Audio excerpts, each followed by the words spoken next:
بے عذاب و عتاب و حساب و کتاب اہل سنت پہ لاکھوں سلام۔ یہ نکاح کی مجلس منعقد ہو رہی ہے۔ ہاں میں تو بھول گیا تھا۔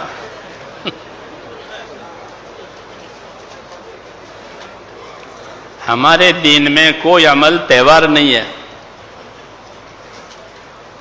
ہمارے دین میں کوئی عمل رواج نہیں ہے۔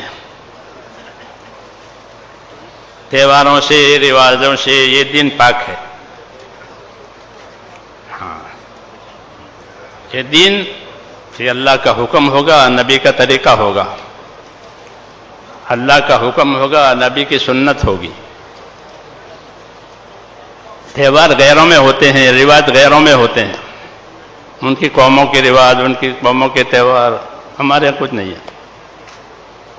ہمیں حکموں پر اور طریقوں پر رکھا ہے، عبادت میں بھی، معاشرت میں بھی، معاملات میں بھی، ہر بات میں یہ حکم والے ہیں، یہ طریقے والے ہیں۔ نکاح تو نکاح یہ کوئی رواج نہیں ہے، نکاح جو ہے سنت ہے۔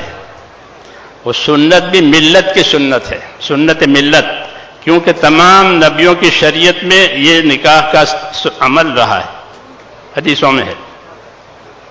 اربع من سنن المرسلین وعد منها النکاح،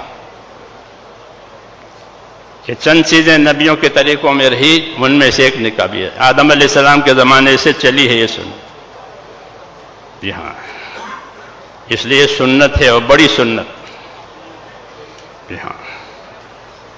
اس سنت میں خوبی آئے گی سادگی سے،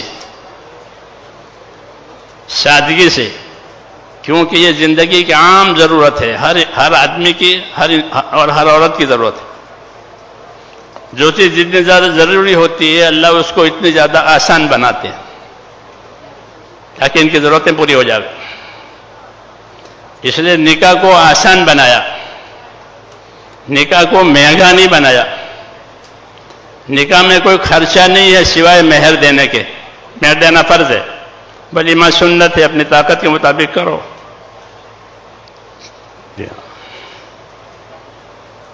اس میں کوئی مال شرط نہیں ہے۔ اور نکاح میں برکت اور خوبی کب آئے گی؟ کہ جب اس کے اندر سادگی ہوگی۔ آدم النکاح برکتن ایسرہ معونتن، آدم النکاح برکتن ایسرہ معونتن، کہ وہ نکاح برکت کے اعتبار سے بڑا ہے جس کے اندر ذمہ داریاں تھوڑی، کوئی ذمہ داری۔ ایک بات تو یہ فرمائی، دوسری بات یہ فرمائی کہ نکاح میں دینداری دیکھ کر نکاح کیا کرو۔ دوسری قومیں مالداری دیکھتی ہے، خوبصورتی دیکھتی ہے، ہاں یہ دونوں نہیں ہیں۔ ہو جائے تو ٹھیک ہے، نہیں تو فرمایا دینداری کو ضروری سمجھو، علیک بذات الدین، دینداری کو ضروری سمجھو۔ کہ دینداری کے بنیاد پر نکاح کر لو، چاہے خاندان غریب ہو چاہے خاندان مالدار ہو، لڑکے کا خاندان غریب ہو لیکن دیندار ہے کہ نکاح کر لو، لڑکی کا خاندان غریب ہے لیکن دیندار ہے کہ نکاح کر لو۔ پھر غریبی کیا کرے گی؟ کہ غریبی دور ہو جائے گی، غریبی دور ہو جائے گی نکاح کی وجہ سے۔ حضرت عمر فرمایا کرتے تھے کہ نکاح کراؤ اور اپنی نکاحوں کے ذریعے سے غریبی کو اللہ سے دور کراؤ، یہ فرماتے تھے۔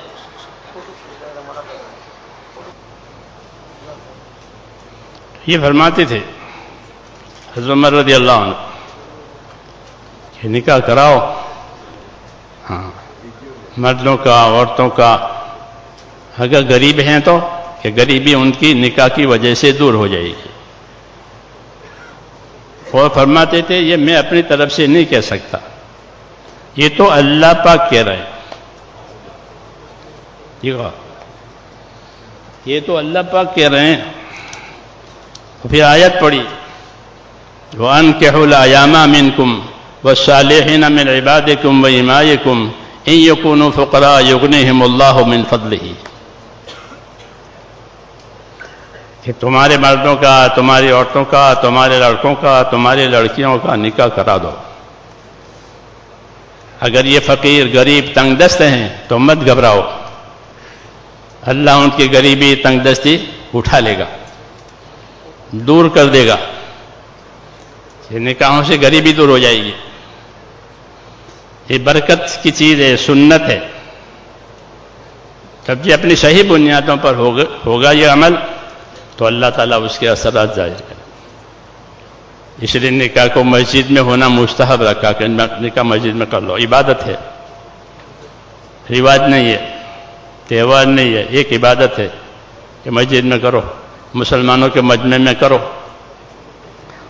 تاکہ تمہیں ان کی دعائیں ملے، یہ خیر، اسے اس کو مسجد میں کرتے ہیں، اس کو آسان بنا دیا، سفر میں بھی ہو سکتا ہے، حضر میں بھی ہو سکتا ہے، حج میں بھی نکاح ہو سکتا ہے۔ جی ہاں، اس کی کوئی جگہ نہیں ہے، نماز کی طرح سے نماز ہر جگہ ہو جاتی،